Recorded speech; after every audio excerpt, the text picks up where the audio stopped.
Bien, estamos muy contentos de compartir la palabra de Dios con ustedes en esta tarde. Para aquellos que se han dado cita en este hermoso lugar, bienvenidos.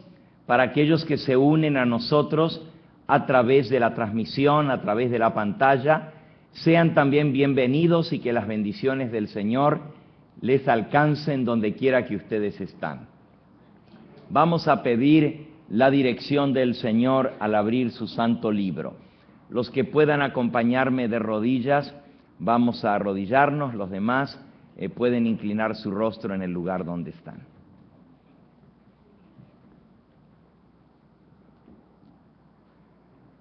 Padre Santo y Dios nuestro, una vez más, glorificamos tu nombre, exaltamos tu misericordia, engrandecemos tu bondad para con nosotros, porque tú eres bueno y para siempre es tu amor. Gracias, Señor, porque nos reúnes en torno a tu santo libro. Y ahora que vamos a abrir las páginas del mismo, te pedimos que tu Espíritu Santo sea nuestro maestro, que Él nos enseñe, que Él nos redarguya, que Él nos corrija, nos instruya en el camino que hemos de seguir. Bendice a cada hermana, a cada hermano aquí presente. Tú conoces nuestras necesidades particulares. A cada uno, Señor, danos de acuerdo a nuestros pedidos lo que más necesitamos, conforme a tu voluntad. Y bendícenos también, Señor, como grupo en esta tarde, para aprovechar el tiempo al estudiar tu santo libro, y que podamos sacar lecciones que nos ayuden a prepararnos para estos tiempos tormentosos en los cuales nos toca vivir.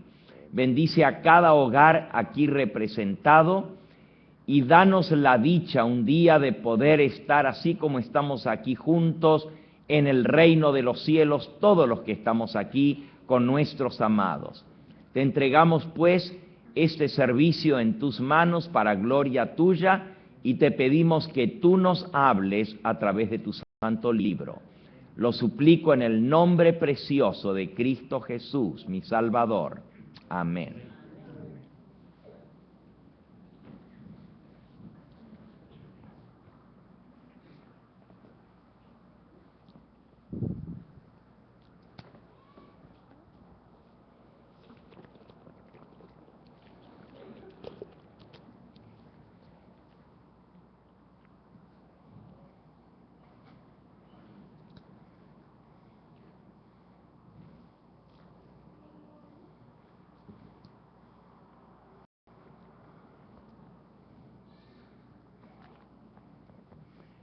Les invito a abrir el libro de nuestro Dios, inspirado por el Espíritu Santo en el Evangelio según San Mateo.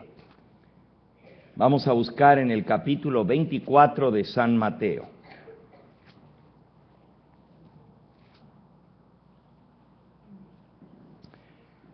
Para todo adventista del séptimo día, Mateo 24 es un pasaje muy conocido.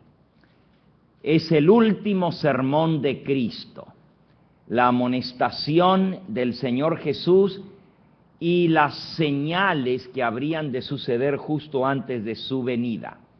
Conocemos el contenido de este capítulo de Mateo 24 y 25, el sermón profético de Cristo. Aquí el Señor Jesús, respondiendo a la pregunta que le hicieron sus discípulos, San Mateo capítulo 24 y versículo 3, estando Jesús sentado en el monte de los olivos, los discípulos se le acercaron aparte diciendo, dinos, ¿cuándo serán estas cosas?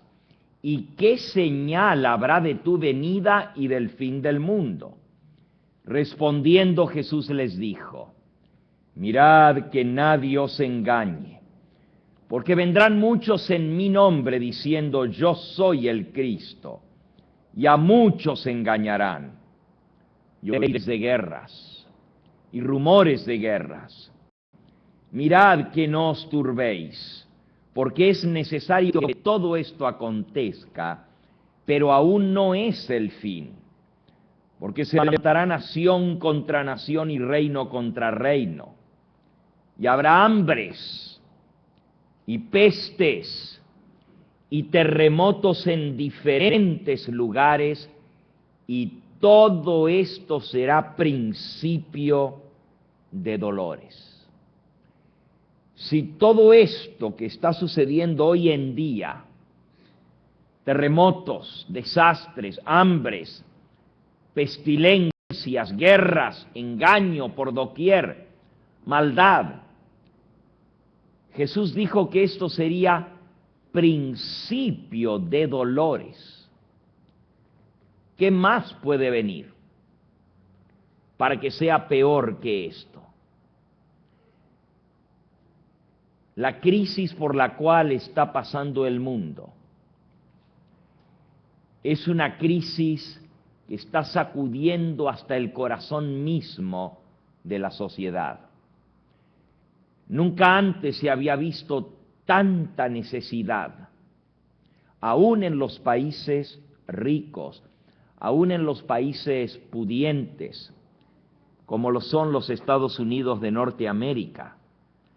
Estamos viendo que la crisis financiera está azotando por doquier.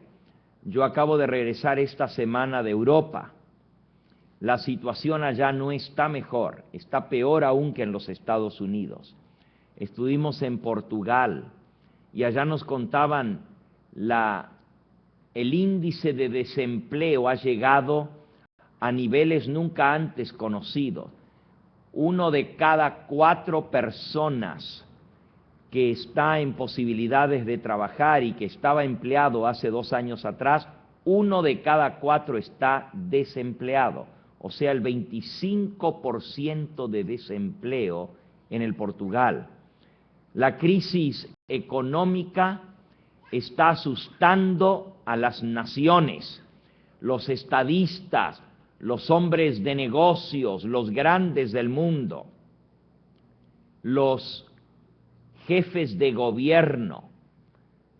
Todos están viendo que esta crisis a la cual ha entrado el planeta no se está mejorando, al contrario, cada vez está yendo peor. Quisiera yo poderme poner delante de ustedes en esta hora y decirles que las cosas van a mejorar. Quisiera poderles decir, no se preocupen, que esta crisis va a pasar como han pasado tantas otras crisis que han venido a esta nación. Pero según las palabras del Señor Jesús, todo esto es solamente principio de dolores. Las cosas no se van a mejorar. Y le dice, bueno, pastor, pero ¿y cómo usted sabe? Cristo dijo que cuando viésemos estas cosas que están sucediendo, debíamos entender que nuestra redención está muy cerca, a las mismas puertas, y la generación que viera el cumplimiento de las señales que Jesús dejó en Mateo 24, era la generación que finalmente va a ver el retorno del Señor Jesús. Vamos a leerlo ahí mismo, en San Mateo capítulo 24. Nos dice en el versículo 33, así también vosotros, cuando veáis todas estas cosas, conoced que está cerca, a las mismas puertas. De cierto os digo que no pasará esta generación hasta que todo esto acontezca. El cielo y la tierra pasarán, pero mis palabras, ¿qué dice el Señor? No pasarán. No pasará esta generación hasta que todo esto acontezca. Esta generación se refiere a la generación que estaría viva y vería el cumplimiento de esas señales que habló el Señor Jesús. Miren cómo dice en el libro Eventos de los Últimos Días. Y vamos a buscar allí en el capítulo señales del pronto regreso de Cristo. Capítulo 2, página 18 dice así: Cristo advirtió a sus discípulos en cuanto a la destrucción de Jerusalén y las señales que ocurrirían antes de la venida del Hijo del Hombre. Todo el capítulo 24 de Mateo es una profecía concerniente a los acontecimientos que preceden a este evento. Y se usa la destrucción de Jerusalén para tipificar la última gran destrucción del mundo por fuego. Y entonces, en el próximo párrafo, página 19, dice: Cristo declaró que al final de la gran persecución papal, el sol se oscurecería, la luna no daría su luz, luego las estrellas caerían del cielo. Y él dijo, Mateo 24, 32 y 33, de la higuera aprended la parábola. Cuando ya su rama se enternece y las hojas comienzan a brotar, sabéis que el verano está cerca. Así también vosotros, cuando veáis todas estas cosas, sabed que está cercano a las puertas. Cristo anuncia las señales de su venida y declara que podemos saber cuándo está cerca, aún a las puertas. Dice de aquellos que verían estas señales: no pasará esta generación hasta que todas estas cosas no acontezcan. Estas señales han aparecido. Podemos saber con seguridad que la venida del Señor está cercana. Así que la generación que viera el cumplimiento de estas cosas no pasaría. Esa es nuestra generación. Por eso sabemos que la venida del Señor Jesús está. Sin embargo, algunas de las cosas que vamos a ver en este fin de semana que hemos de pasar juntos, nos van a mostrar cuán cercana está la venida del Señor y van a, por un lado, sacudir nuestro espíritu porque son cosas tremendas que se están cumpliendo. Por otro lado, van a traer alegría y gozo a nuestro corazón, porque son cosas que por años, por décadas esperábamos que se cumpliesen y ahora están sucediendo delante de nuestros propios ojos. Alabado sea el nombre del Señor.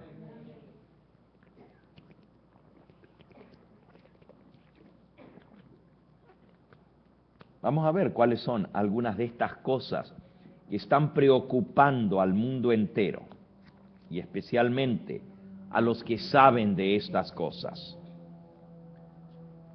En el mismo libro Eventos de los Últimos Días, la mensajera del Señor dice, en la página 11, el momento actual es de interés abrumador para todos los que viven. Los gobernantes, los estadistas, los hombres que ocupan puestos de confianza y autoridad, los hombres y mujeres pensadores de todas las clases, tienen la atención fija en los acontecimientos que se están produciendo en derredor nuestro. Observan las relaciones que existen entre las naciones. Observan la intensidad que se apodera de todo elemento terrenal y reconocen que algo grande, algo decisivo está por acontecer. El mundo se encuentra en la víspera misma de una crisis espectacular. Así que los hombres que están en los gobiernos, los dirigentes de las naciones, los hombres pensadores, están viendo lo que está sucediendo. El poder intenso que se está apoderando de los elementos a nuestro alrededor, tanto en el mundo físico, en el mundo social, en el político, en el mundo religioso, en todas las clases sociales, donde quiera, hay un tumulto, hay una tormenta que se está gestando. Miran, observan lo que está sucediendo y su corazón da un vuelco porque se dan cuenta que algo grande, algo decisivo, algo tremendo está a punto de acontecer entre las naciones. Miren, ha habido reuniones de los... Ustedes saben, antes llamaban los G7, después añadieron otro país grande y ahora le llaman el G8, el G12 y ahora los G20, los grandes, o sea, los dirigentes de las naciones más poderosas del mundo se han estado reuniendo vez tras vez, prácticamente mes con mes, para tratar los asuntos que están afectando el planeta Tierra y no le encuentran solución. Usted puede escuchar lo que lo dicen el primer ministro de Inglaterra, el primer ministro francés, el presidente de Brasil, el presidente de México. Los grandes, los dirigentes de las naciones están diciendo: se necesita un cambio, tiene que haber una nueva paradigma financiera para el mundo. No hay solución para la crisis que se ha venido sobre nosotros. Ahora, yo voy a compartir con ustedes algunas cosas que han sucedido en los últimos 20 o 30 años para aquí, esta generación, de la cual todos los que estamos aquí podemos recordarnos de esas cosas. Y a veces cuando las vivimos, no le damos toda la importancia que parecieran tener, pero con el correr del tiempo podemos mirar hacia atrás y darnos cuenta que fueron eventos decisivos, que marcaron rumbo, que fueron cosas que realmente hicieron historia y cambiaron el paradigma de las naciones, cambiaron la historia de la humanidad. Estaban profetizadas y tenían que ver con el tiempo del fin, justamente. Vamos a ver algunas de estas cosas. Yo tengo aquí una lista de eventos o desarrollos que se han estado dando y se están dando últimamente con una magnitud tal que no nos deja duda alguna de que el tiempo del fin ha llegado. Voy a ver cosas que han sucedido desde 1989 en adelante, o sea, en los últimos 20 años.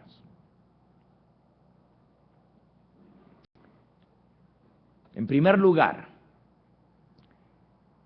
en estos últimos 20 años hemos visto la toma de los papeles respectivos de los grandes poderes políticos religiosos a nivel mundial descritos en la profecía. Tomar el rol o el papel que les corresponde en profecía quiere decir que esos poderes que estaban señalados hace casi 2000 años atrás en la Biblia, especialmente en el libro de Apocalipsis y también en el libro de Daniel, esos poderes estaban descritos, pero ahora han subido al estrado. O sea, llegó el momento de que esos poderes tomen y desarrollen el rol que está descrito en la palabra de Dios y que habrían de desempeñar estos poderes.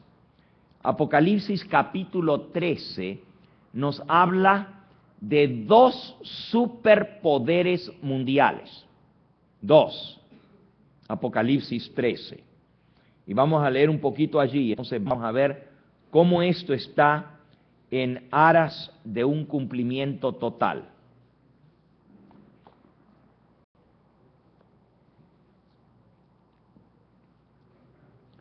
Apocalipsis 13 dice así,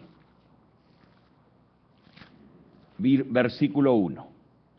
Me paré sobre la arena del mar y vi subir del mar una bestia que tenía 7 cabezas y 10 cuernos, y en sus cuernos 10 diademas, y sobre sus cabezas un nombre blasfemo. Una bestia que sube del mar. Y esta bestia dice que tiene nombre blasfemo. La bestia que vi era semejante a un leopardo, sus pies como de oso, su boca como boca de león, y el dragón le dio su poder y su trono y grande autoridad. Y vi una de sus cabezas como herida de muerte, pero su herida mortal fue sanada, y se maravilló toda la tierra en pos de la bestia, y adoraron al dragón que había dado poder a la bestia, y adoraron a la bestia diciendo, ¿quién como la bestia y quién podrá luchar contra ella? Esta primera bestia que sube del mar, que recibe una herida mortal, y esa herida mortal es sanada, ¿a quién se refiere? ¿A quién? El papado, exactamente. Un poder político religioso mundial. Ese poder descrito con el símbolo de una bestia en profecía representa un poder político. Pero resulta que esta bestia que tiene 7 cabezas y 10 cuernos, nos aparece un poquito más adelante en Apocalipsis, una hoja más adelante, Apocalipsis capítulo 17.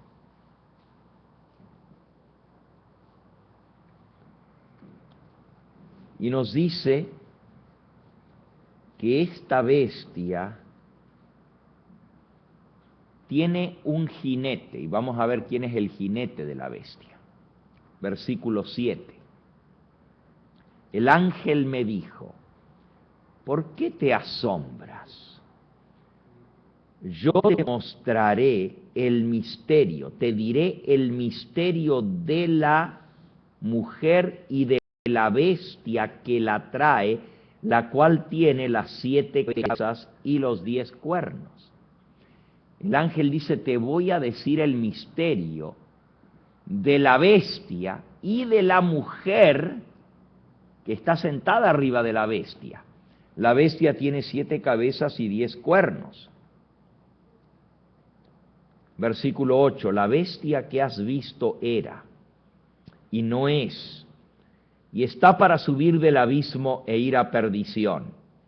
Y los moradores de la tierra, aquellos cuyos nombres no están escritos desde la fundación del mundo en el libro de la vida, se asombrarán viendo a la bestia que era y no es y será. Fíjense, la bestia que era y no es, pero vuelve a ser. Y dice el versículo 3 del mismo capítulo 17, y me llevó en el espíritu al desierto, y vi a una mujer sentada sobre una bestia escarlata llena de nombres de blasfemia.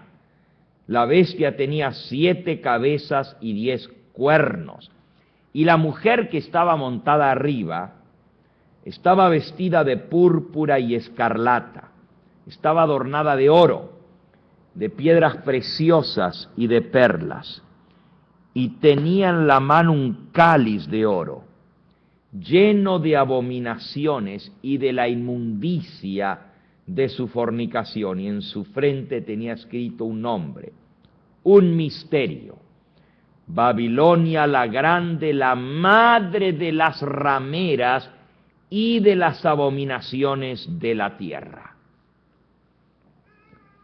Una bestia con una mujer montada encima. Pregunta básica: si una bestia representa un poder político, ¿qué representa una mujer en profecía? Una iglesia. La iglesia pura está representada por una mujer pura, una mujer santa, una mujer fiel a su marido representa la iglesia de Cristo. Pero esta mujer dice que es una prostituta. Versículo 2 de Apocalipsis 17. Fíjense lo que dice: con ella han fornicado los reyes de la tierra, y los moradores de la tierra se han embriagado con el vino de su fornicación. Esta mujer es una fornicaria, es una mujer de la calle, es una mujer que comete adulterio, es una mujer apóstata, es una iglesia que se acuesta, que se va a la cama con los líderes políticos del mundo, que hace contratos, que se une en concordatos con los reyes de la tierra. Con ella han fornicado los reyes de la tierra.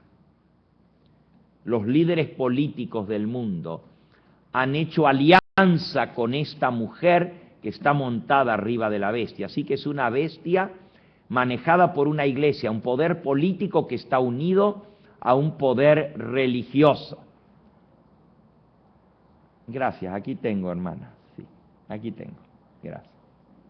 Es que no hay donde apoyar el vaso, no hay una mesita donde ponerlo. Gracias.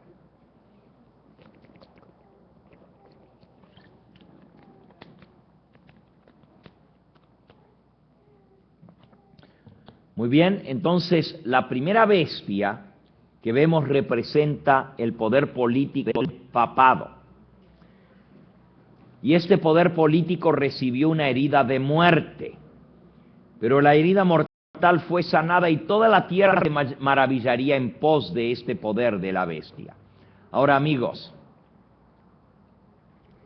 este poder ha asumido su rol en este tiempo final, porque estamos viendo que la tierra entera está yendo a consultar y los reyes de la tierra se están uniendo con el poder del Vaticano. Las naciones del mundo han ido a consultar, han ido a hacer tratos con el poder político del papado manejado por una mujer, por una iglesia ramera. La segunda bestia de Apocalipsis 13, vamos a leerla en el versículo 11 en adelante. Apocalipsis 13, versículo 11.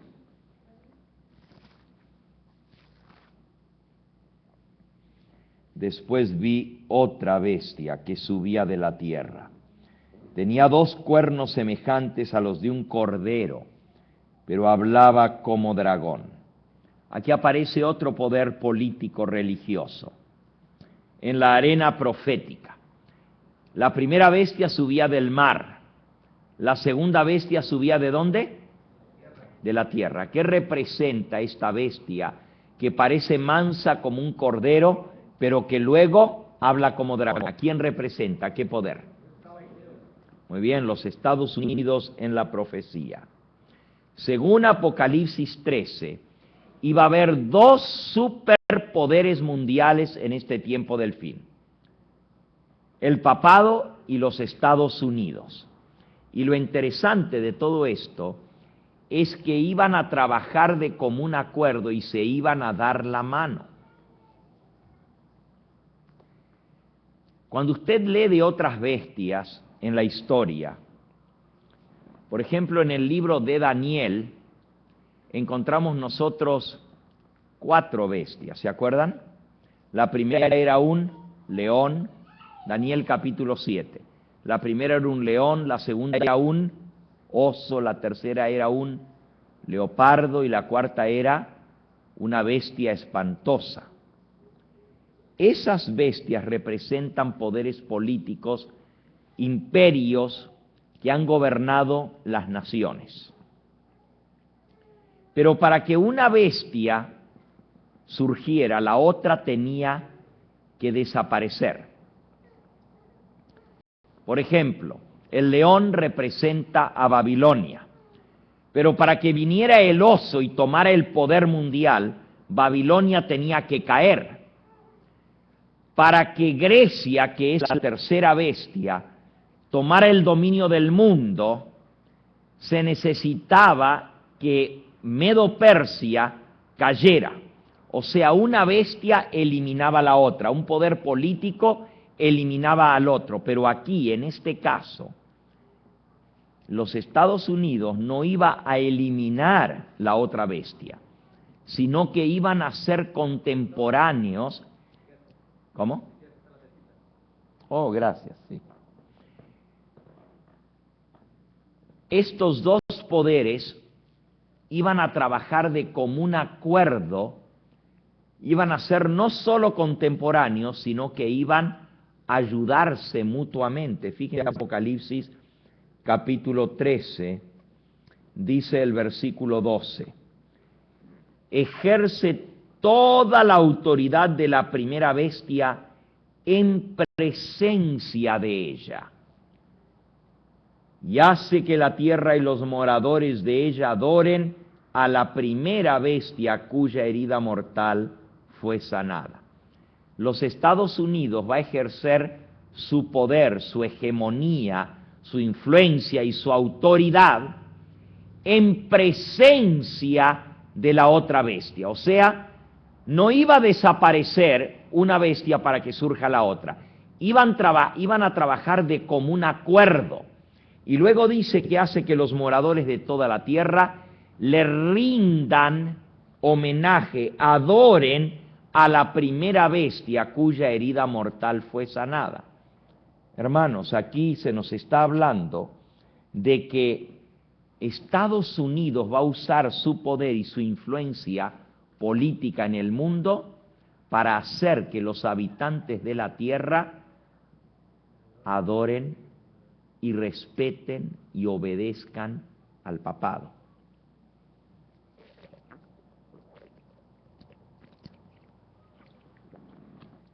No nos sorprende, pues, de que se hayan dado la mano. Elena de White escribió hace más de 100 años atrás que esto iba a suceder. Miren, basándose en la profecía de Apocalipsis 13, ella dice, cuando el protestantismo de los Estados Unidos, página 151 de Joyas, tomo 2, cuando el protestantismo de los Estados Unidos extienda la mano a través del abismo para asir la mano del poder romano.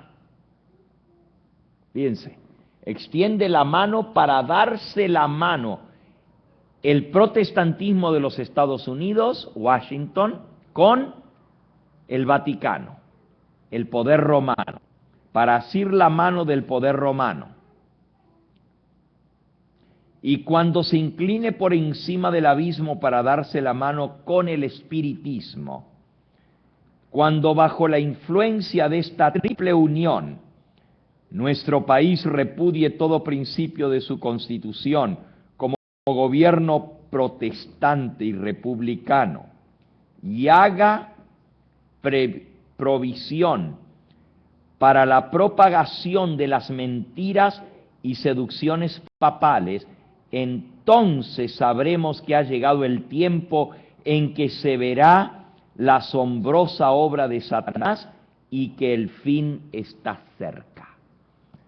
cuando se dieran la mano Estados Unidos con el papado, sabríamos que el fin está cerca y que ya ha llegado el momento para la asombrosa obra de Satanás. El marco profético que presenta dos grandes poderes en Apocalipsis 13, el papado y los Estados Unidos, la arena profética ya está descrita. Pero hay otro evento que nos dice que estamos viviendo ya en el del fin. Posiblemente los más jóvenes de aquí, si usted tiene menos de 30 años, no se acuerde de esto como un evento grande, porque estaba usted muy chico para entender la significancia de eso. Pero nosotros que tenemos un poquito más de años, podemos decir de la tremenda importancia del evento que voy a describir a continuación. Y estamos hablando específicamente de la caída del comunismo en Europa. Se da como fecha para esta caída 1989, porque ese año fue cuando se echó abajo el muro de Berlín, que dividía las dos Alemanias, ¿verdad? La Alemania oriental de la Alemania occidental, el mundo libre del mundo comunista.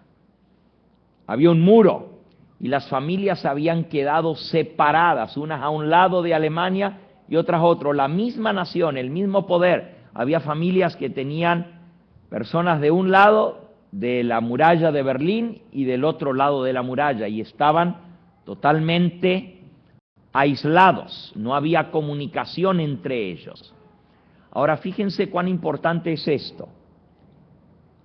El muro simboliza la caída del comunismo.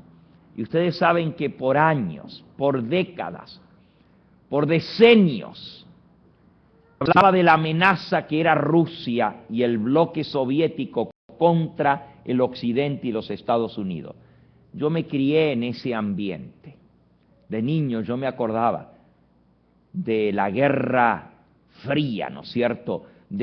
Se llamaba la Guerra Fría porque era el Oriente contra el Occidente, porque no se estaba desarrollando la guerra con municiones ni no se estaba peleando la guerra, pero estaba allí candente, se estaban armando las dos potencias y era una amenaza del comunismo hacia el capitalismo, el Oriente contra el Occidente, el comunismo contra la democracia. Todo eso, nosotros nos criamos con ese temor de que se desatara una tercera guerra mundial de Estados Unidos contra Rusia. Eran los dos superpoderes del mundo. Sin embargo, la profecía de Apocalipsis 13 no habla de Rusia. No dice nada del comunismo.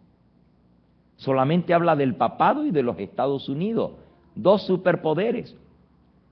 El libro del jesuita Malaquí Martín, que se escribió allá por la década de los 80, 1985, fue publicado ese libro que llegó a ser muy conocido, muy famoso, escrito por un sacerdote jesuita, profesor de la Universidad Pontificia en Roma, el mismo autor del libro La historia de los jesuitas.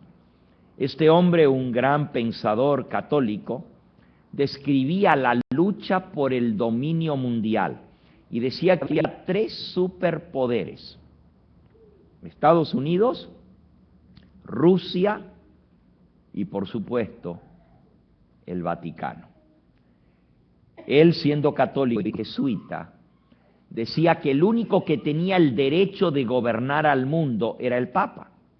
Y todo ese libro, Las llaves de esta sangre, se llama ese libro, un libro así grueso de más de 800 páginas, mostraba en la historia y en los eventos que se estaban desarrollando en Europa en esa época la necesidad de que el Vaticano llegara a tomar control del poder mundial, porque le correspondía legítimamente dominar al mundo por ser el sucesor de Pedro, a quien Cristo le dio el poder de las llaves. Y para el católico, las dos llaves que están cruzadas sobre el escudo papal representan los dos grandes poderes en el mundo, el poder político y el poder religioso. Eso viene desde la época de San Agustín. Y ellos dicen, las llaves que Cristo le entregó a Pedro son las llaves de el control mundial, de poder dirigir y regir a las naciones. Y Cristo se las entregó a Pedro y a sus sucesores. Por lo tanto, el obispo de Roma tiene derecho a gobernar al mundo. Eso decía Malaquí Martín, pero él decía, hay un problema. Hay dos superpoderes que tienen que ser eliminados para que el Papa pueda llegar a ser el dueño del mundo y gobernarlo bajo el nuevo orden mundial. Entonces él explica allí en ese libro cómo se tiene que hacer caer el comunismo y hacer caer Estados Unidos de Norteamérica para que el papado llegue a controlar al mundo, como lo hizo por 1260 años en la Edad Media. Ahora, según Malaquí Martín, y él describe la lucha por conseguir el gobierno, por conseguir la autoridad en Europa especialmente, y cómo el Papa Juan Pablo II, desde que subió al pontificado, tenía una sola cosa en mente: preparar el camino para el nuevo orden mundial. Y cómo todas sus movidas políticas tenían eso en mente, llegar a controlar, cómo él comenzó a hacer pactos con las naciones, a hacer tratados, a hacer acercamiento con todos los presidentes de las naciones, con todos los hombres que estaban en cargos de influencia. El incansable viajante Juan Pablo II comenzó a visitar las naciones del mundo y a acercarse a los gobernantes de las naciones para poder así lograr la influencia necesaria. Bueno, Malaquí Martín dice que el Papa fue muy sabio, se alió con uno de sus dos enemigos para vencer al otro. Y es cierto, el papado se alió con los Estados Unidos de Norteamérica para hacer caer el comunismo, porque el comunismo era enemigo del papado, pero era también enemigo de los Estados Unidos. Entonces el Papa hace una alianza con uno de sus dos enemigos, pero que tienen ahora un enemigo en común, que es el comunismo. Y ustedes saben que eso ya es historia. En la revista Time aparece en primera plana allí la Alianza Santa, the Holy Alliance, entre el Papa Juan Pablo II y el presidente de los Estados Unidos para derrocar el comunismo. Y se pusieron de acuerdo para trabajar juntos, usaron todos los canales que tenían de inteligencia política y militar, se compartieron esa información entre la Guardia Secreta del Vaticano, que tienen todos los países, y la CIA, compartieron sus notas, trabajaron de común acuerdo, y por varios años el presidente de los Estados Unidos y el Papa estuvieron en continua comunicación.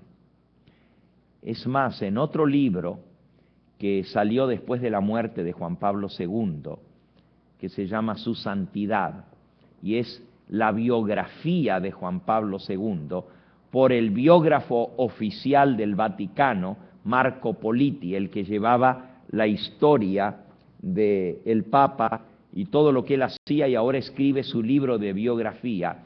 Este hombre en el libro Su Santidad dice que en el Vaticano y en Roma había un teléfono de color rojo, El teléfono de color rojo estaba en el dormitorio privado del presidente de los Estados Unidos en Washington.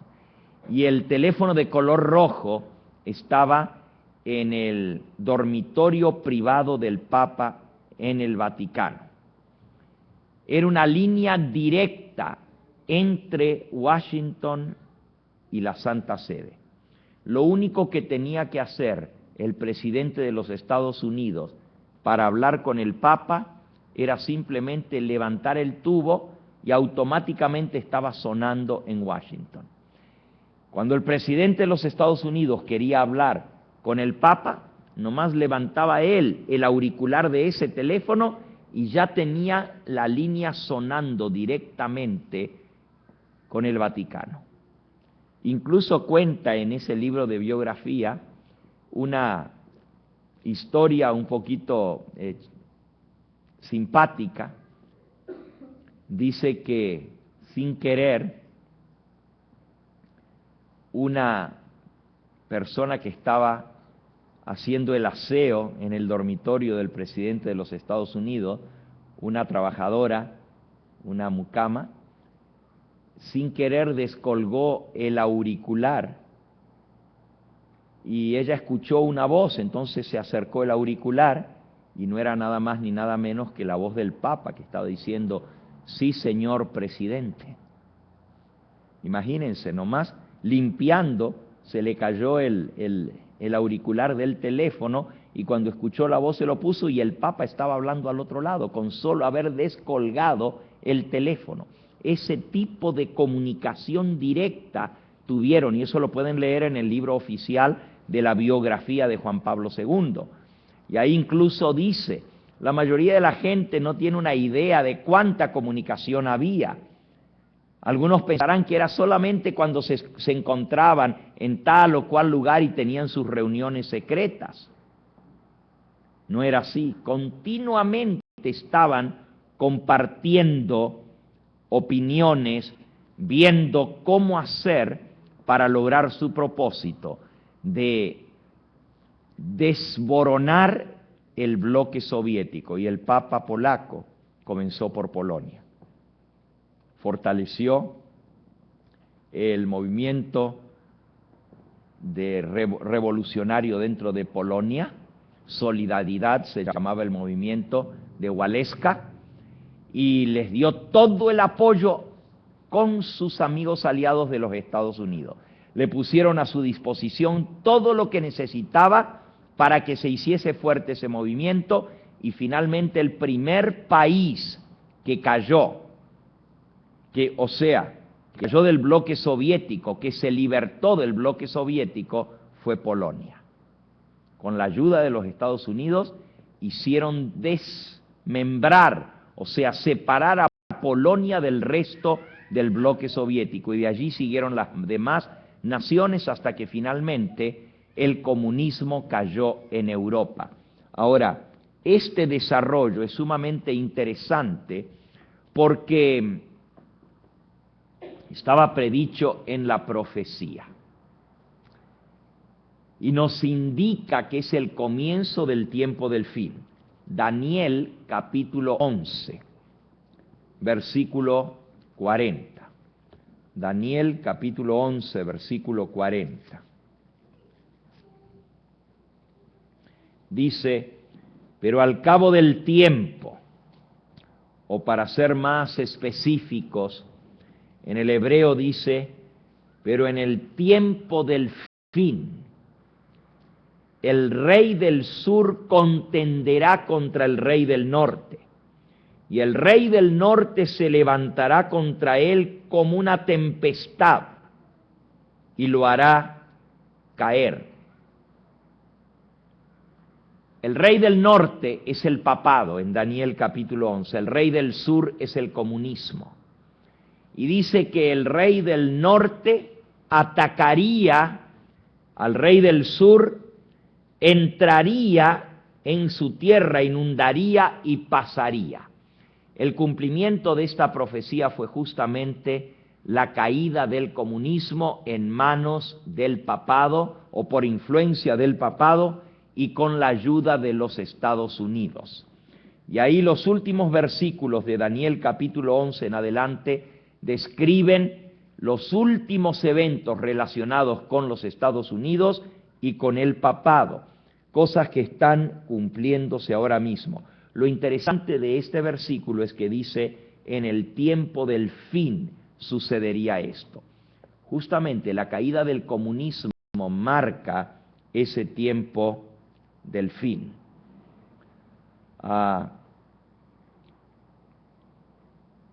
Vamos a mencionar una tercera cosa. Entonces, lo primero que hablamos fue cómo los dos superpoderes mundiales llegan al estrado, llegan a ocupar el lugar que les corresponde actualmente en la arena profética final. Lo segundo que mencionamos fue la caída en 1989 del otro poder mundial que duraría breve tiempo, el comunismo, descrita en Daniel 11:40. El autor del libro Las llaves de esta sangre, Malachi Martin, no previó, no entendía, no conocía la profecía, porque él decía que para que el papado subiera al poder y volviera a dominar el mundo como tiene el derecho a hacerlo, como lo hizo por 1260 años, eso dice el mismo autor católico, que el papado gobernó el mundo por siglos, por 1260 años, pero él mismo dice que recibió un golpe mortal. Pero él dice que necesitaba recuperarse de ese golpe para volver a tomar el poder mundial. Ahora, él decía que tenía que eliminar al otro. Lo que Malachi Martin no entendió es que Apocalipsis 13 decía que no se iban a eliminar, sino que iban a trabajar de común acuerdo y que se iban a dar la mano. Según el libro de Malachi Martin, primero cae el comunismo y luego tenía que caer los Estados Unidos de Norteamérica. Pero la profecía decía que Estados Unidos de Norteamérica va a recibir el apoyo del papado, pero también le va a dar apoyo al papado para que todos lo reconozcan como potencia suprema. En esta crisis financiera, el Vaticano va a dar la ayuda a los Estados Unidos de Norteamérica a cambio de que los Estados Unidos de Norteamérica le den el apoyo para lograr sus propósitos del Vaticano. Y esto lo vamos a ver en este fin de semana, cómo se está perfilando para que esta crisis económica pueda lograr el acercamiento aún más grande entre el Vaticano y los Estados Unidos. Lo tercero que tiene que suceder es el acercamiento o enamoramiento, el cortejo de estarse enamorando entre los Estados Unidos y el Vaticano, así como está predicho en Apocalipsis capítulo 13, que trabajarían mano a mano, se darían la mano en este avance seguro e irreversible del papado, extendiendo su influencia en la política y en el gobierno de los Estados Unidos. Y nosotros vamos a ver exactamente eso. Vamos a ver cómo esto se cumple al pie de la letra delante de nuestros ojos. ¿Ok?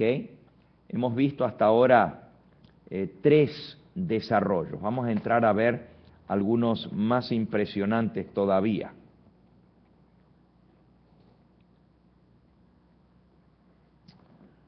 Okay. Me dan un momentito aquí.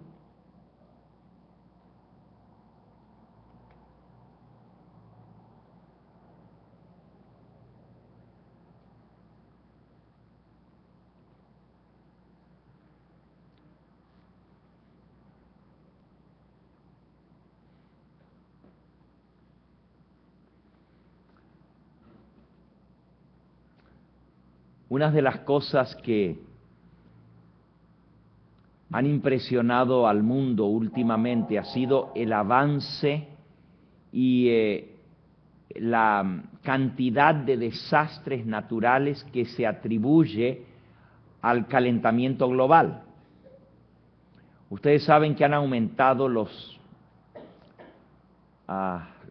huracanes, las tormentas, el mal tiempo, los fríos extremos, los calores extremos, las inundaciones, las lluvias cuando no debiera llover y la sequía donde no debiera haber sequía. O sea, en otras palabras, el clima mundial está trastornado. Literalmente a nivel mundial han sucedido cambios meteorológicos de tal magnitud que literalmente la gente dice ya no se puede confiar, y no es igual que antes, ya no podemos confiar en las estaciones, lo que antes era ha dejado de ser, ya no es más. Y todo esto le atribuyen al calentamiento global. Es interesante que aunque es cierto que ha habido un cambio climatológico, el Señor Jesús predijo hace siglos atrás. Ya lo leímos en Mateo capítulo 24. El Señor Jesús predijo que iba a venir estos desastres, y aunque estén sucediendo y aparentemente tengan una causa como es el calentamiento global, sin embargo, son cumplimiento de las profecías también. Sobre todo, cumplimiento de las profecías de Cristo. Okay. Voy a volver a abrir aquí el documento, tuve que cerrar porque se había congelado la computadora. Vamos a hablar un poquito ahora de estos desastres que están sucediendo a nivel mundial, que le atribuyen al calentamiento global. Busquen por favor en San Lucas capítulo 21. San Lucas capítulo 21.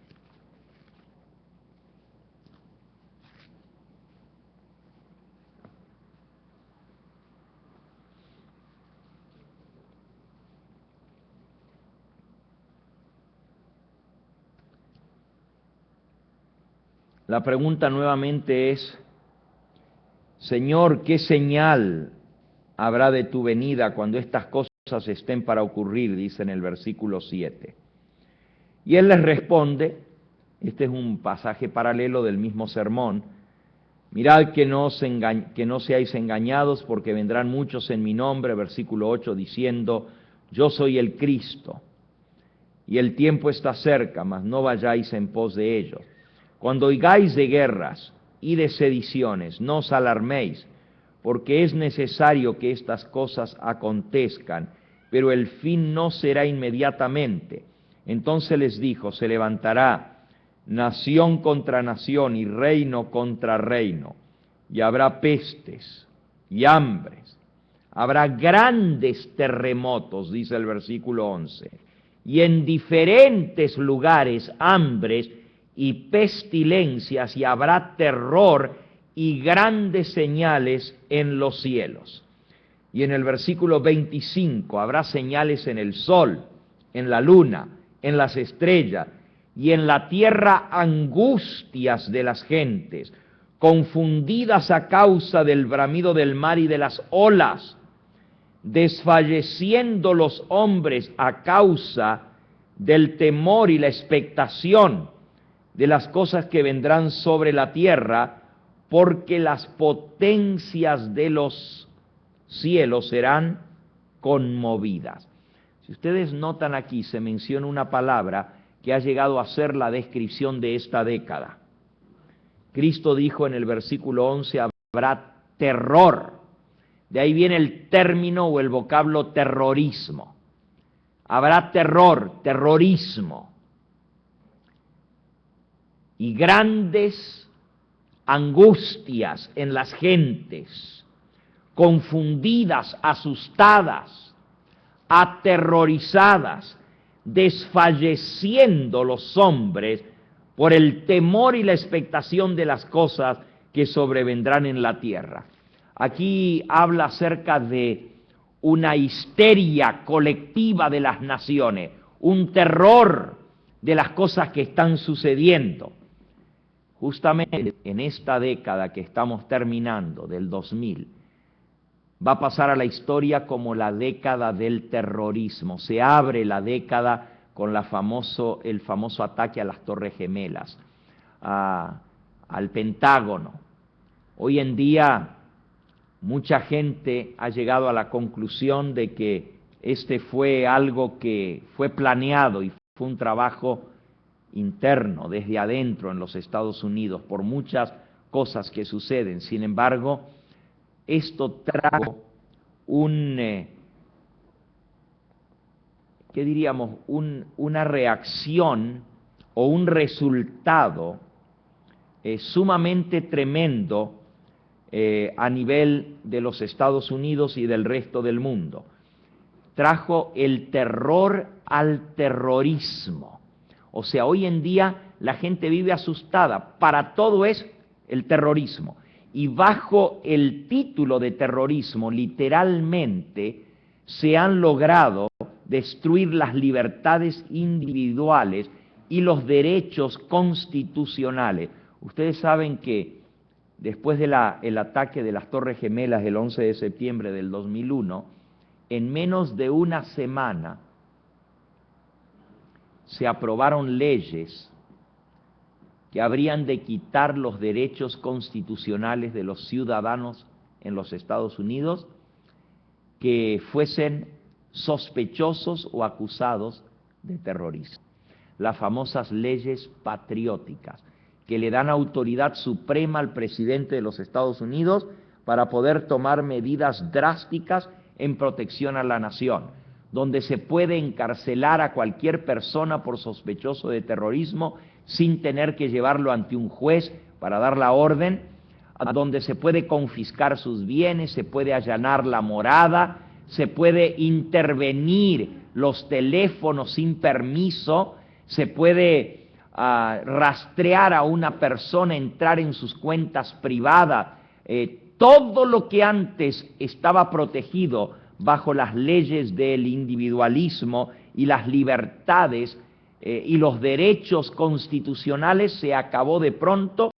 Ahora toda información está abierta y es pública, de las llamadas telefónicas, de las cuentas bancarias, de todo lo que un ser humano tenga, está abierto para el escrutinio del gobierno por miedo del terrorismo. Eso lleva a una situación de control completamente. Y no solamente esto, sino que en los Estados Unidos de Norteamérica, la tecnología ha llegado a tal crecimiento, el avance espectacular de la tecnología electrónica, siendo literalmente posible el cumplimiento de Apocalipsis 13, de donde cada habitante del planeta podría ser controlado. O sea que las cosas se están convirtiendo, hermanos, se están poniendo de tal manera que literalmente ahora existe la tecnología a través de la computadora y la electrónica para poder controlar a los habitantes de la Tierra. Imagínense, ¿no?, que con un chip, una cosita tan pequeña como una tarjetita casi invisible del tamaño de la cabeza de un alfiler,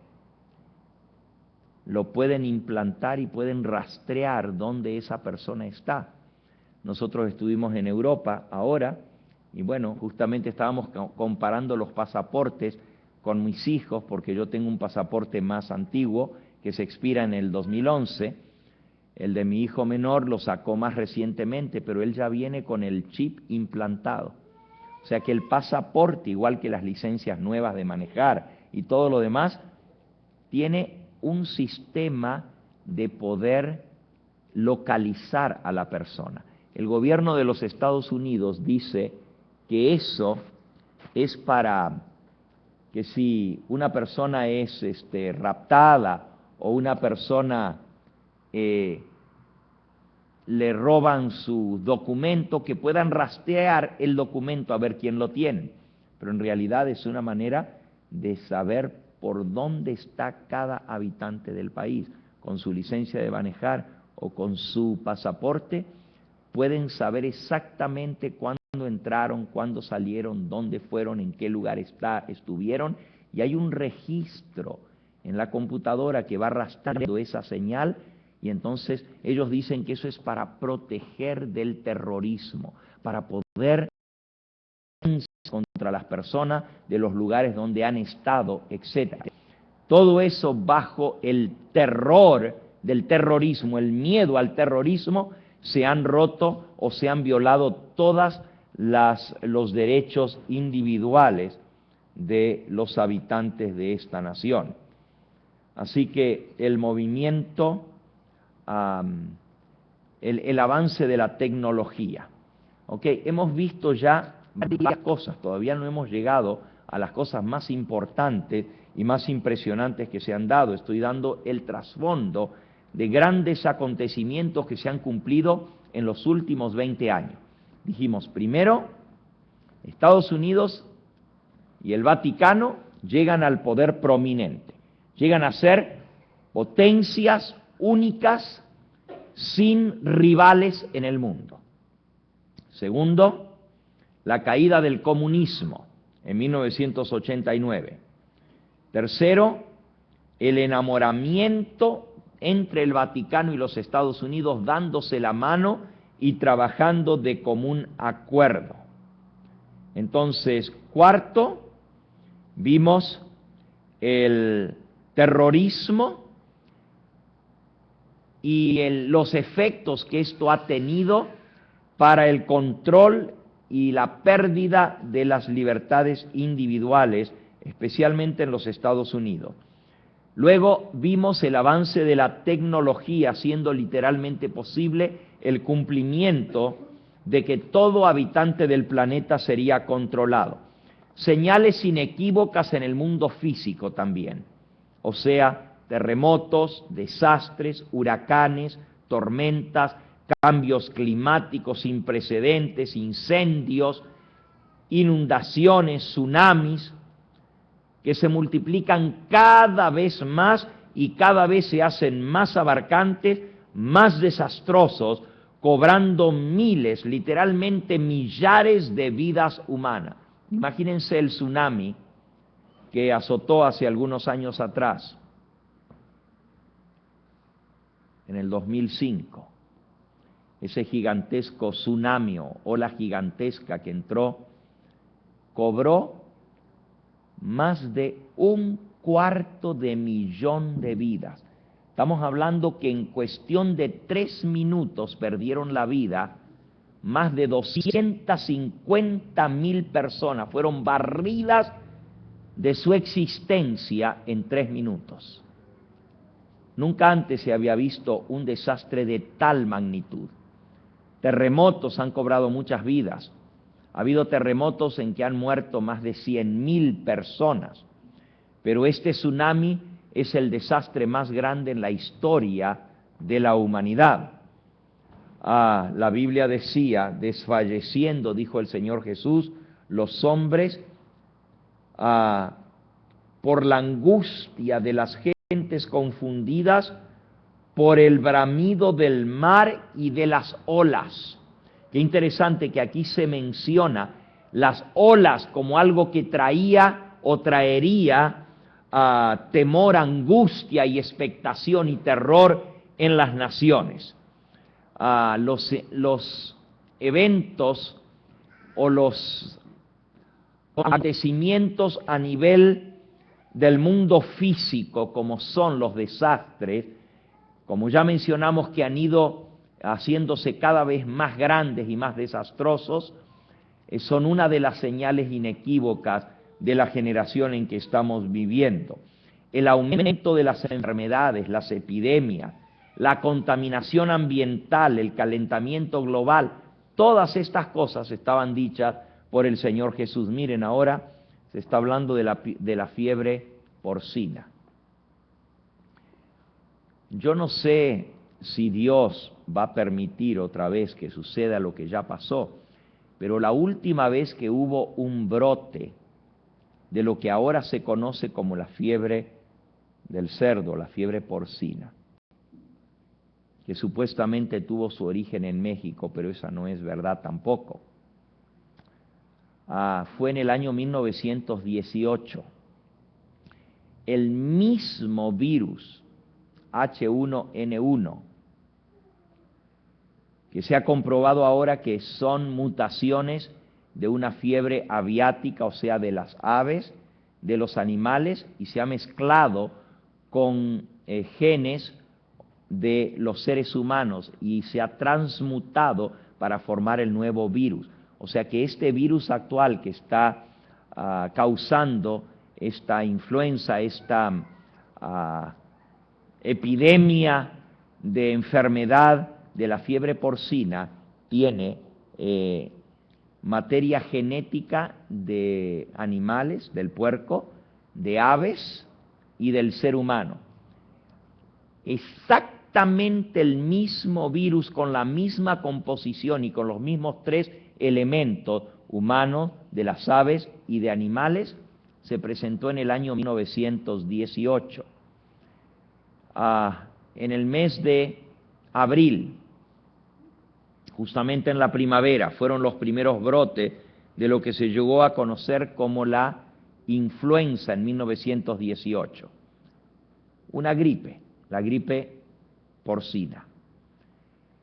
Y en 1918 esa gripe se extendió y cobró más de 350 vidas entre el mes de abril y el mes de mayo. Tuvo un crecimiento rápido y personas en distintas partes fueron afectadas. Pero luego el virus pareció aminorarse y prácticamente desaparecer. No se supieron de nuevos casos desde el mes de junio, julio y agosto. Estoy hablando de 1918. Pero en el mes de septiembre volvió el virus a azotar, y esta vez venía mutado con cromosomas humanos. O sea, se mezcló. Primero era de las aves y del puerco, pero afectaba a los humanos. Pero ahora, al mutarse, tiene ahora elementos genéticamente de los humanos y forma un nuevo strand de virus. Esto estoy hablando de 1918, y esta próxima vez salió con una furia tan grande que entre el mes de septiembre y el mes de diciembre de 1918 murieron 52 millones de personas. Estamos hablando de 1918, lo que se conoció como la gran epidemia de la influenza. ¿Okay? El mismo virus que ahora cobró alrededor de 300 vidas entre el mes de abril y el mes de mayo. Junio, julio y agosto, como que no se habla tanto, sin embargo se están dando casos en Japón, en otros lugares, de este mismo virus. Si llega a repetirse la historia de 1918, se podría esperar para el mes de septiembre u octubre una epidemia de tal magnitud que dejaría chiquita la de 1918, y les explico por qué.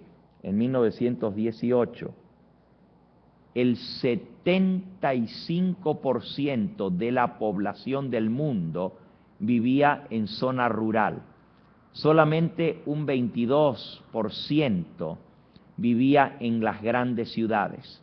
O sea, la gente estaba más distribuida, no vivía amontonada en ciudades. Para la propagación de un virus, cuanto más gente junta haya, es más rápida la propagación del virus. También por las condiciones de limpieza, se propaga más rápido el virus.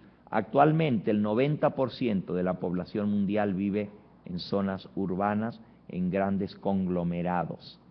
Hoy se podría esparcir ese virus con una rapidez mucho más grande. En 1918, los viajes que se hacían eran o por tierra o por mar. No había tanta movilidad de la gente. Hoy en día la gente se moviliza a través del avión o a través de medios de transporte mucho más rápidos que en aquel entonces. Un viaje entre Europa y Estados Unidos en 1918 se demoraba varias semanas. Sin embargo, hoy en día, usted puede estar por la mañana en los Estados Unidos y cenar en la noche en Europa. La rapidez de movimiento hace que el virus se pueda transmitir literalmente en todas partes del mundo en menos tiempo.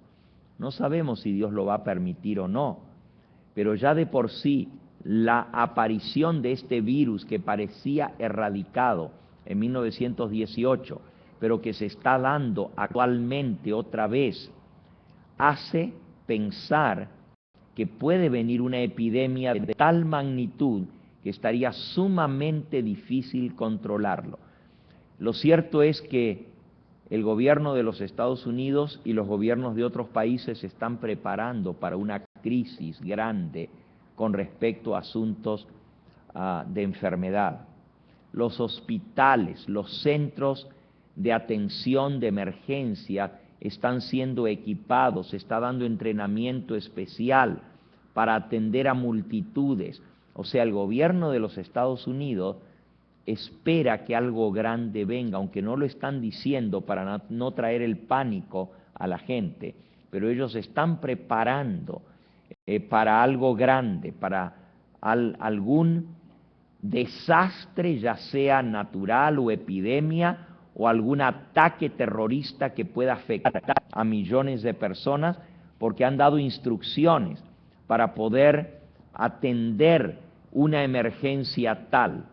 En muchos estados de los Estados Unidos, los centros bajo el FEMA, FEMA es el Federal Emergency Management Agency, o sea, la agencia para administrar emergencias en los Estados Unidos. El FEMA ha dado material e instrucciones a los centros declarados sedes de FEMA, o sea, en cada condado hay un lugar que va a ser el centro para atender estas cosas. Y se les ha dado instrucciones en estos últimos meses, se les ha dado material y gran cantidad de medicamentos excesivamente, o sea, han recibido toneladas y toneladas de medicamento para hacer frente a una emergencia. Y también, no sé cuántos de ustedes han visto en el internet las famosas bolsas negras. Han recibido cantidad de bolsas de las que se usan para guardar cuerpos, cadáveres en la morgue, pero no, en cada centro médico pueden tener unas pocas. Sin embargo, se han mandado cientos de miles de esas bolsas a los centros de atención de emergencia. Nosotros tenemos una persona conocida, una hermana de la iglesia, que trabaja en el estado de California en un hospital que es centro de FEMA, y dice que el jefe del hospital se quejó porque vinieron los agentes de FEMA a entrenar al personal para hacer frente a una emergencia de gran magnitud. Y la ciudad de que estamos hablando no es tan grande, tiene 150,000 habitantes en Bakersfield, California. Sin embargo, les mandaron más de 300,000 bolsas para cadáver en una ciudad que solamente tiene 150,000 habitantes. ¿Qué están esperando que suceda? ¿Será que esto queda en Bakersfield, fuera de la ciudad de Los Ángeles, suficientemente lejos como para evitar más infección? Puede ser entonces que los planes de ellos sean sacar la gente y llevarlas a lugares más aislados y allí atenderlas, pero se están preparando para cosas grandes. Cuando el presidente del hospital se quejó, les dijo, ¿Para qué queremos tantas bolsas de cadáveres? Jamás vamos a usar esto en toda la vida, tanta cantidad. Y no tenemos dónde guardarlas, tendríamos que tener una bodega especial para guardar todo esto. Nos contaba esta muchacha y dice que los agentes de FEMA le dijeron, para ustedes ser el lugar declarado como centro de emergencia por la FEMA, tienen que tener un depósito para guardar todos los medicamentos y todo lo demás que le mandamos, inclusive estas bolsas negras. Y ellos dijeron, no tenemos tal lugar, no se preocupen, hay dinero federal, y mandaron a construir un depósito para guardar las cosas de emergencia en medio del desierto, ahí en Bakersfield, para poder llenarlo a capacidad con todo esto. ¿Por qué menciono esto? Porque no sabemos lo que viene, pero Jesús dijo que iban a venir grandes pestilencias y que las naciones iban a estar en angustia. Algo grande están esperando. Por otro lado, también han visto ustedes en el internet sobre los ataúdes que se han ido amontonando en distintas ciudades, en cantidades. Ustedes pueden ver las fotos en el internet, nomás pongan FEMA, F-E-M-E, Federal Emergency Management Agency, y pongan coffins en el internet, con solo esas dos palabras, y van a ver la cantidad, hasta las fotos y todo lo demás que están juntando en distintos lugares en cantidad tremenda, esperando algo grande que se viene, o un ataque terrorista en el cual van a morir millones de personas. Y saben, el ataque terrorista se espera que el próximo no sea a edificios, como fue en el 2001. Los dirigentes de esta nación están diciendo que si viene un ataque terrorista, van a atacar más bien para destruir la población a través de la guerra biológica, infectando el aire, infectando los depósitos de agua. Imagínense que contaminen las aguas, de donde llega todo el agua para el área de Seattle. Millones de personas morirían en una pestilencia como esa. Eso es lo que están hablando ahora. Todo esto está descrito en la palabra del Señor. El Señor Jesús claramente nos habla de estas cosas en San Lucas capítulo 21, en San Mateo capítulo 24. Aumento de enfermedades, epidemias, Cristo les llamó pestilencias, pestes, contaminación. En Apocalipsis capítulo 11, Apocalipsis 11, nos dice en el versículo 18, se airaron las naciones y tu ira ha llegado, y el tiempo de juzgar a los muertos y de dar el galardón a tus siervos los profetas, a los santos, a los que temen tu nombre, a los pequeños y a los grandes, y de destruir a los que destruyen la tierra. Cuando Cristo intervenga, dice aquí que Él va a intervenir para destruir a los que destruyen la tierra. ¿Cómo sabía el profeta que en esta época final el ser humano iba a estar literalmente destruyendo su medio ambiente? Por eso cuando el Señor Jesús venga, va a venir a destruir a los que destruyen la tierra. Un punto más, el incremento impresionante de la población mundial, la falta de alimento y agua para sostener la vida en el planeta. Hace algunos años atrás, la revista National Geographic sacó un número especial dedicado al medio ambiente. Y ese número, escrito por científicos, explica cómo se ha ido duplicando la población mundial cada ciertos años. O sea, le tomó casi 2000 años a la población mundial para duplicarse. La primera vez. La segunda vez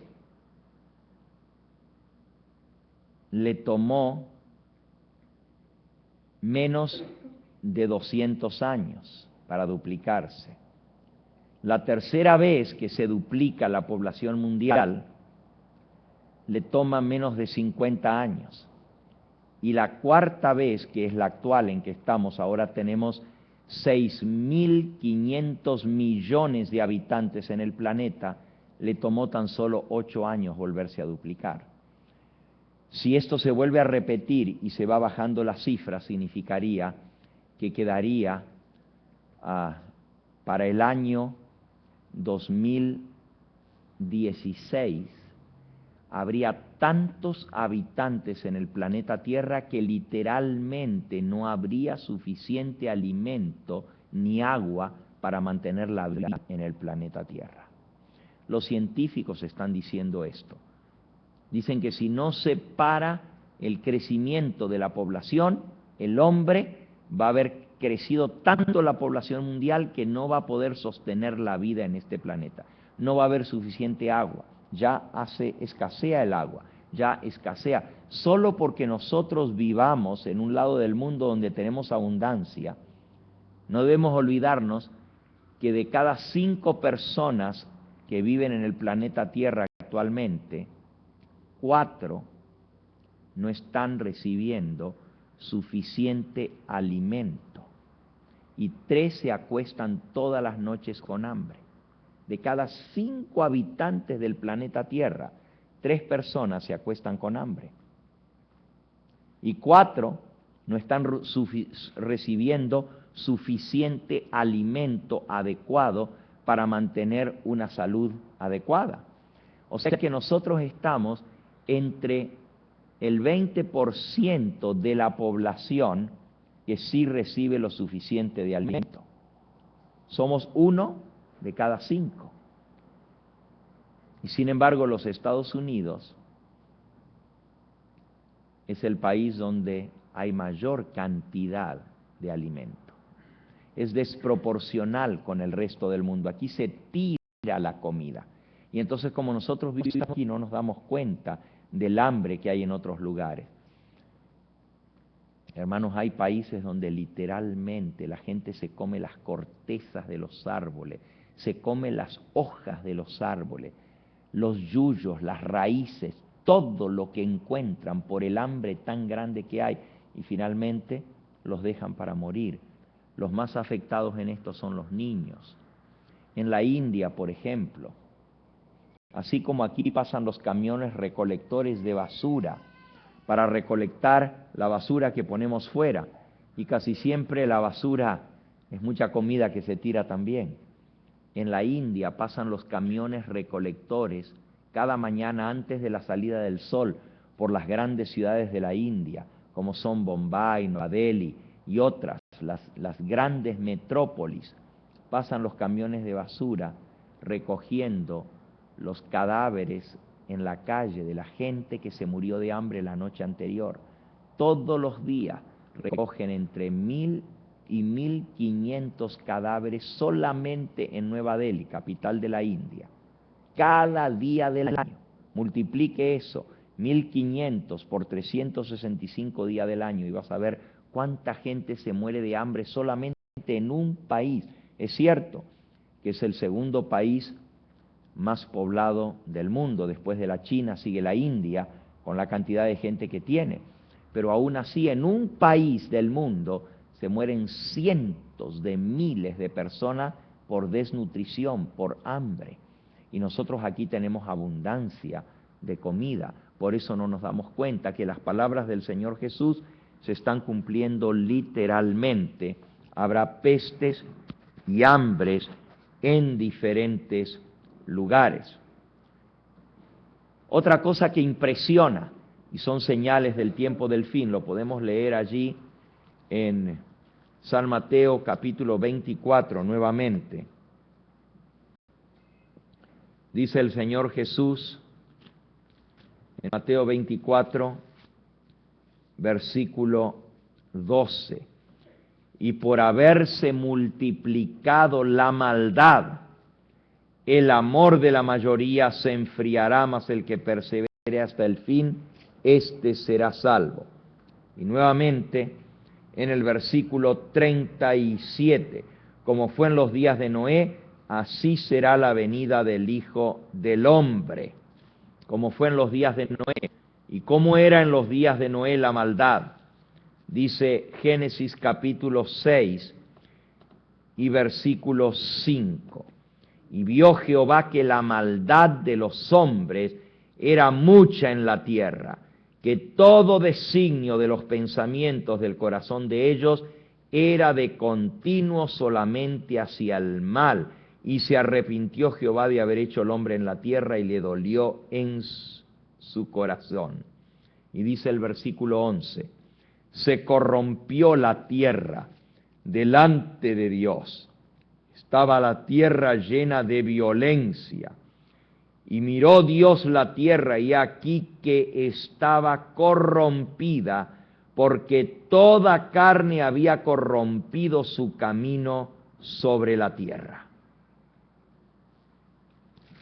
La maldad, la corrupción, la violencia, el crimen, había llegado al colmo, tanto que Dios tuvo que destruir la tierra.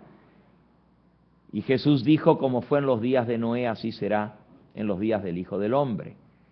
También Él dijo, por haberse multiplicado la maldad, la inmoralidad, la suciedad. ¿Qué es lo que estamos viendo hoy en día? El deterioro espeluznante de la vida social en esta tierra.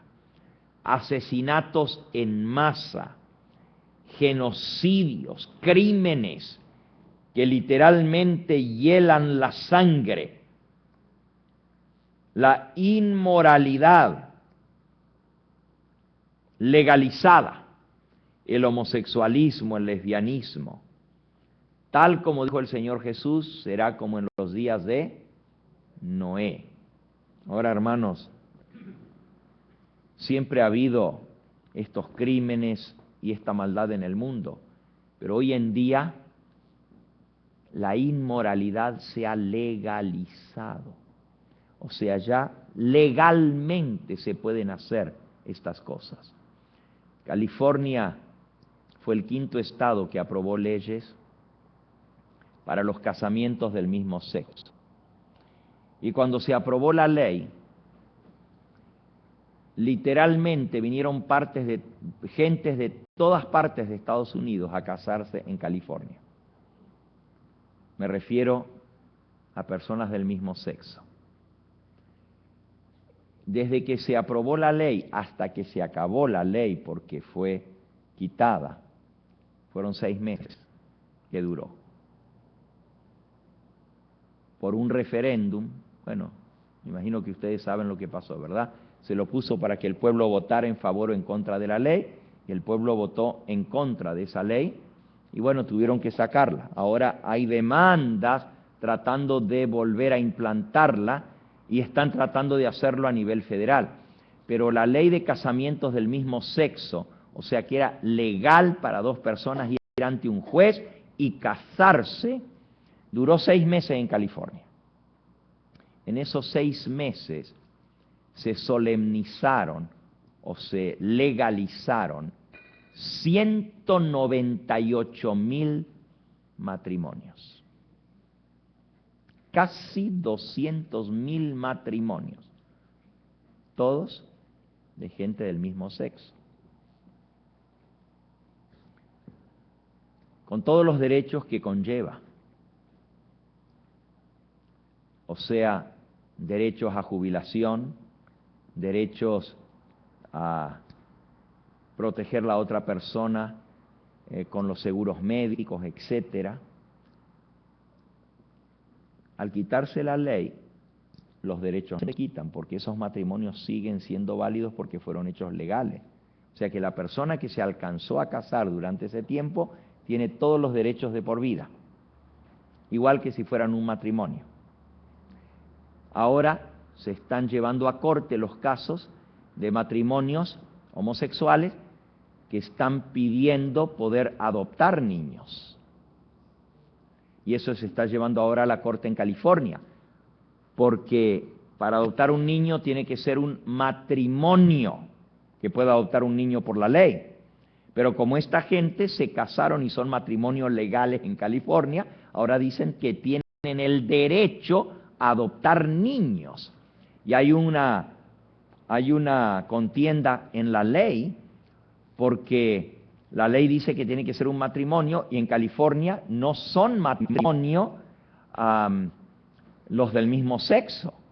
Pero como esos 6 meses hubo matrimonio y son legales, tienen derecho porque son matrimonios legales, y ahí está la contienda de la ley.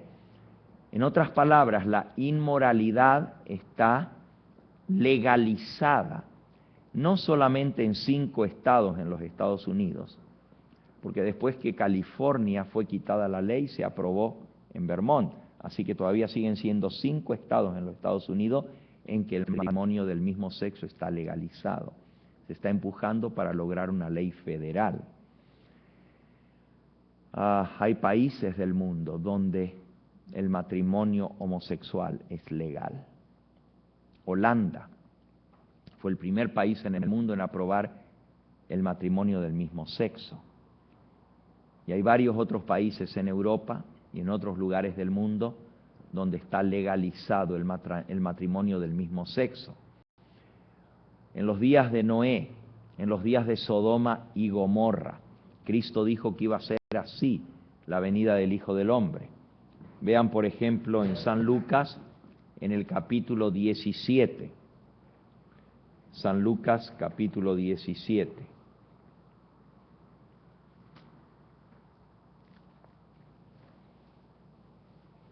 Dice el versículo 26. Como fue en los días de Noé, así será también en los días del Hijo del Hombre. Comían, bebían, se casaban y se daban en casamiento hasta el día en que no entró en el arca. Vino el diluvio y los destruyó a todos. Asimismo, como sucedió en los días de Lot, comían, bebían, compraban, vendían, plantaban y edificaban. Pero el día en que Lot salió de Sodoma, llovió del cielo fuego y azufre y los destruyó a todos. Así será el día en que el Hijo del Hombre se manifieste. El pecado de Sodoma y Gomorra justamente fue lo que se conoce hoy en día como el sodomismo.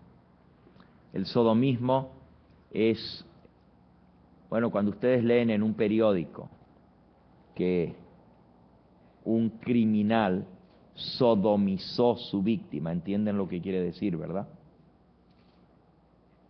Sodomizar significa violar sexualmente.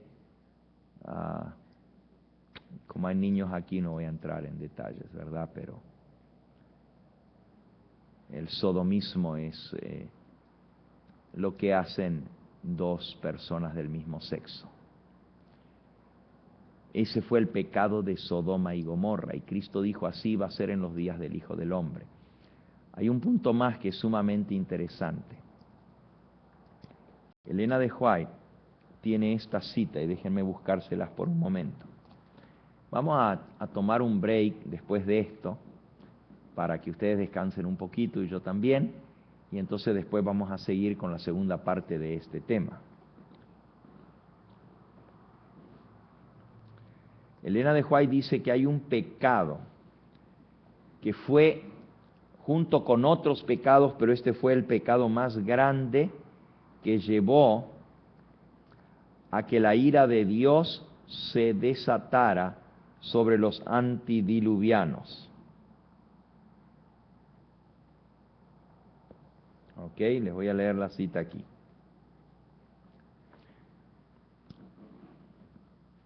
De todos los pecados, dice Elena de White, esto está en el libro Espíritu de Profecía, volumen 1, página 69.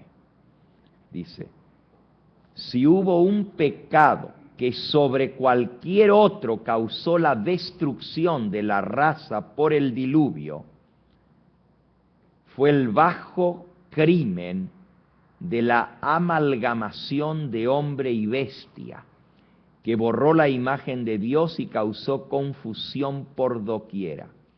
Dios se propuso destruir por un diluvio esa raza poderosa y longeva que había corrompido su camino ante su presencia. Él no permitiría que siguiesen viviendo su curso de vida natural, que era entonces cientos de años.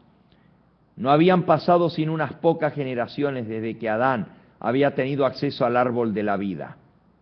Después de su desobediencia no se le permitió comer más del árbol de la vida y perpetuar una vida de pecado. Para que el hombre pueda poseer vida perdurable debe continuar comiendo del fruto del árbol de la vida. Privado de ese árbol, su vida gradualmente se acabaría por sí sola. Es interesante que aquí dice que si hubo un pecado sobre cualquier otro pecado que causó la destrucción de la raza humana por el diluvio, fue el bajo crimen de la amalgamación de hombre y bestia. ¿Qué quiere decir amalgamación entre hombre y bestia? Bueno, la gente quiere leer en esto, especialmente los que atacan el espíritu de profecía, los que atacan a Elena de White, dicen que ella escribió algo que es incompatible con la ciencia, y es el cruce de las especies. O sea, cómo un hombre se iba a cruzar con un animal y entonces saldría una nueva criatura. Y utilizan esta cita de Elena de White para decir que Elena de White dijo que había procreación entre hombre y bestia. Escuchen otra vez la cita.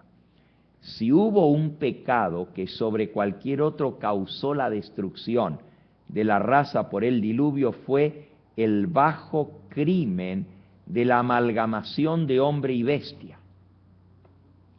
La pregunta es, ¿qué quiso decir Elena de White con el crimen de la amalgamación de hombre y bestia? Obviamente, amalgamar quiere decir juntar dos, pero Elena de White no dice cómo se iban a amalgamar, no explica cómo se cruzaron. Los que atacan a Elena de White dicen, ahí está, Elena de White escribió algo que es incompatible con la ciencia.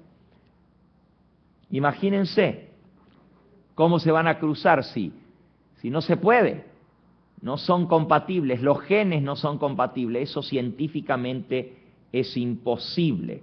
Genéticamente no puede haber procreación sexual entre un hombre y un animal. Pero se nos olvida algo, que la raza que vivía antes del diluvio era una raza sumamente inteligente y longeva. El promedio de vida eran 900 años. Imagínense la capacidad mental y la inteligencia que tenía una persona que no vivía como nosotros, 60, 70 años, ni 200, ni 300. Imagínense la sabiduría que tendría un hombre con 500 años y todavía le quedaban 400 más por vivir, 900 años. La acumulación de información, la mente superior que tendría esa raza antes del diluvio para recordar tantas cosas e irlas uniendo y formando nuevas ideas. Déjenme explicar. El hombre había salido de las manos del Creador perfecto y Dios le dio una capacidad mental extraordinaria. Nosotros hoy en día, que estamos después de 6.000 años de pecado, todavía no usamos la capacidad de nuestro cerebro en los años de vida, sino solamente entre un 5 y un 6%. Ni el 10%. No usamos nuestra capacidad mental, nuestro cerebro, en todos los años que duramos de nuestra vida. Aunque vivamos 70, 80 años, no alcanzamos a usar el 10% de la capacidad mental. Claro, porque el ser humano vivió 900 años antes del diluvio, entonces su capacidad mental fue hecha para eso. Actualmente nosotros no usamos nuestra capacidad del cerebro, pero esa gente llegaron a descubrir lo que recién ahora se acaba de descubrir, el código genético del ser humano, el mapa genético, con todos los cromosomas y todo lo que forma la genética humana, recién se ha descubierto. Y se están haciendo experimentos para cruzar las especies. Esto es lo que se llama justamente la manipulación genética. Se están formando nuevas especies. Todavía no se sabe cuál van a ser los resultados de esta amalgamación. Actualmente se están poniendo genes de ratón, por ejemplo, en los tomates, porque hay un gene que hace que el tomate tenga la cáscara más dura, que no se pudra tan rápido, que no madure tan pronto cuando es arrancado para poderlo transportar, y que ese nuevo gene que le introducen es un gene de un ratón, haga que los animales no ataquen al tomate y entonces no tenga tanto ataque de pestes. Este es un ejemplo, los tomates transgénicos, las semillas transgénicas. Y háganme acordar mañana que les voy a hablar un poquito de una propuesta de ley que hay en el Congreso que nos va a afectar a los adventistas del séptimo día en forma tremenda. Actualmente hay 4 propuestas de ley ante el Congreso de los Estados Unidos que, si se llegan a pasar esas leyes, nos van a afectar en forma directa a cada adventista del séptimo día en los Estados Unidos. Una de esas tiene que ver con las semillas y con el uso de las semillas que el gobierno aprueba y el tratar de evitar que los habitantes puedan usar semillas que no sean aprobadas por el gobierno. Todas esas semillas están genéticamente alteradas. Usted puede sembrar la semilla y le da una buena producción, pero de esa fruta ya no puede tomar semilla para el próximo año porque ya no crece, porque están genéticamente tocadas las semillas. Y ya no puede usarse semilla. Usted va y compra en cualquier negocio las semillas, la siembra, le da una buena cosecha el primer año. Pero si usted toma de eso, lo deja aflorar y coge la semilla para volver a sembrar el próximo año, ya no crece. ¿Por qué? Porque son semillas genéticamente alteradas. Se está haciendo experimentos mezclando las especies. Y hay cosas tremendas que están sucediendo. Si ustedes quieren leer un libro completo sobre esto, vayan a la página del internet del evangelioeterno.com y allí busquen el artículo y la presentación de PowerPoint sobre los transgénicos, o sea, la genética alterando las especies que Dios creó. Volviendo entonces a lo que estábamos diciendo, los que quieren atacar a Elena de White dicen que ella dijo que hubo cruce sexual entre hombres y bestias, pero Elena de White lo que dijo es que hubo amalgamación de hombre y bestia. No dice cómo fue esa amalgamación, puede haber sido a través de manipulación genética. Elena de White repite en otra cita, Espíritu de Profecía, volumen 1, página 78. Todas las especies de animales que Dios no había creado, sino que fueron resultado de la amalgamación, fueron destruidas por el diluvio. Las especies confusas que Dios no creó, sino que eran el resultado de la amalgamación, fueron destruidas por el diluvio. Así que sí había especies que Dios no había creado y que fue el resultado de la amalgamación. Hoy en día el hombre está jugando a Dios también. Está trabajando con el material genético. de la raza humana. Se están usando embriones vivos para experimentación. Y esto es un crimen, porque un embrión vivo es una vida en desarrollo. Se están sacando células madres de embriones. O sea, un embrión es un bebé en gestación. Los hacen, los conciben in vitro. In vitro quiere decir en un laboratorio.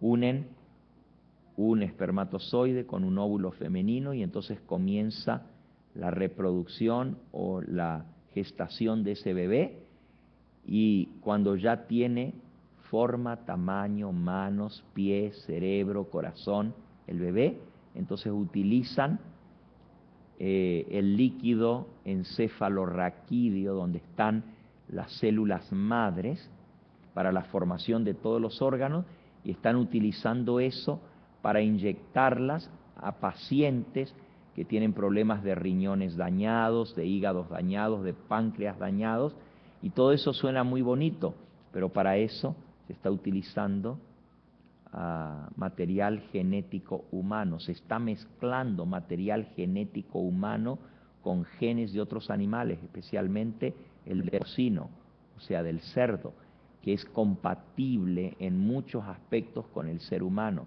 Se están formando órganos para poder implantar en los seres humanos que son resultado de la amalgamación. Cosas tremendas. Ese es un pecado que Dios dijo basta. No contenderá mi espíritu con el hombre, y mandó a destruir esa raza longeva por ese pecado que fue de todos los pecados. Dice, el que más despertó la ira de un Dios justo y dijo basta, fue porque el hombre comenzó a jugar a Dios, a dar vida. Y esto es exactamente lo que está sucediendo hoy en día. Por eso esta generación está llegando a su fin. Dios no va a permitir que esto siga sucediendo. Dice Génesis capítulo 6 y versículo 3. Dijo Jehová, no contenderá mi espíritu con el hombre para siempre, porque ciertamente él es carne. Serán sus días 120 años. Dios le puso límite a esa generación y dijo, no pasarán de 120 años. En esta generación que está viendo el cumplimiento de estas cosas, Dios también dice basta. No contenderá mi espíritu con el hombre para siempre, porque ciertamente él es carne. Así que, mis amigos y hermanos, Dios nos está diciendo a través de estas cosas que estamos estudiando en esta hora, de que el fin de todas las cosas está a las mismas puertas. En la próxima presentación que vamos a tener, vamos a tomar un momento de receso y luego regresaremos. Les voy a presentar cosas aún mucho más impresionantes que están sucediendo a nuestro alrededor, que nos dicen que el fin de todas las cosas está a las mismas puertas. Vamos a ponernos en pie y vamos a pedir al Señor que selle este mensaje en nuestro corazón.